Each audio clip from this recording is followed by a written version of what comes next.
Eto, syempre, itong mga custom bagets na to, syempre itong mga to mahilig mang trip eh. So tatanungin natin sila, guys, ano ba yung parang pinaka ginawa nyong kalokohan nung nasa school pa kayo? Simulan natin sa sa Crush ng Bayan. Ito. Yes po. Yun po. Dito sa school, kailangan po bibili ng pagkain po, di ba? Kung nagugutom. Saan ka ba nag-high school? Sa Japan po.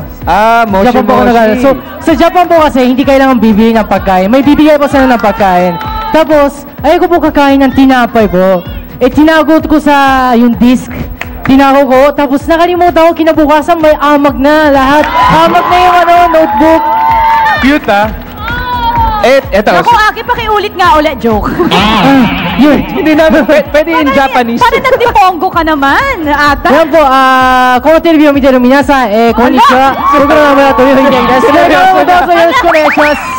Okay. Si next. Sino next? Yula. Okay, ikaw. Anong kalokohan na? Kalokohan ko yung first year high school ako, ayokong pumasok kasi wala pa akong friends, kaya sinira ko yung sapatos ko. Pero nakapasok pa rin ako. Sinira mo yung sapatos mo para hindi pumasok. Nagchinelas ka na lang. So, nagchinelas ka na lang? Oo, sana nga. Pero okay. Ngayon ba, aaminin mo ba, sinira mo ba yung salamin ng glasses mo rin para hindi ka maka-attend ng taping? Okay. Ay, hindi daw, totoo yun. Okay, ito yung gusto ni Edgar eh. Oh! Ay, sorry. Uy, Edgar! Totoo ba yan? Bakit kasama ako dyan? Hindi, ikaw. Ano yung pinaka ginawa mo kalokohan? Si Shai. Yung kalokohan, wait, hulaan nyo, anong ginagawa kong kalokohan? Meron kayo idea? Wala, sige.